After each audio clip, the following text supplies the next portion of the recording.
HDFC life smart protect ప్లాన్లోని death బెనిఫిట్కి మీరు బీమా ఎంత అయితే తీసుకున్నారో అది కానీ, అప్పుడు ఉన్న ఫండ్ వాల్యూ ఎంత ఉందో చూసి అది కానీ, లేదంటే మీరు టోటల్ ప్రీమియమ్స్ ఎంత పే చేస్తారో దానికి 105 టైమ్స్ కానీ, ఈ మూడిట్లో ఏది ఎక్కువ ఉంటే ఆ అమౌంట్ని నామినీకి అందించి అక్కడితో ఈ పాలసీ క్లోజ్ చేయడం జరుగుతుంది.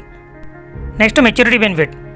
మనం పాలసీ టర్మ్ కంప్లీట్ అయ్యేసరికి జీవించి ఉన్నట్లయితే మనం ఇన్వెస్ట్ చేసిన అమౌంట్ని ఆల్రెడీ డిఫరెంట్ ఫండ్స్లో మార్కెట్లో ఇన్వెస్ట్ చేశారు కాబట్టి అప్పటికి ఎంత వాల్యూ ఉందో చెక్ చేసి ఆ అమౌంట్ని మనకి రిటర్న్గా అందివ్వడం జరుగుతుంది. ఈ అమౌంట్ని మనం కావాలంటే లంసంగా పొందవచ్చు, లేదంటే ఇన్స్టాల్మెంట్ రూపంలో కూడా పొందవచ్చు. Next HDFC life smart protect ప్లాన్లోని రైడర్స్ని చెక్ చేసినట్లయితే దీంట్లో 5 రకాల రైడర్స్ అయితే ఉన్నాయి. మనం కొంచెం ఎక్కువ ప్రీమియం పే చేయడం ద్వారా ఈ రైడర్స్ యొక్క బెనిఫిట్ని కూడా పొందవచ్చు. కానీ దీంట్లో మనం కంపల్సరీ 2 కానీ 3 రైడర్స్ కానీ ఈ పాలసీతో పాటు తీసుకోవాల్సి ఉంటుంది. ఎందుకంటే ఇవి ఇన్బిల్ట్ అయి వస్తాయి. మనం కట్టే ప్రీమియంకి ఈ రైడర్ అమౌంట్ అనేది కూడా యాడ్ అవుతుంది.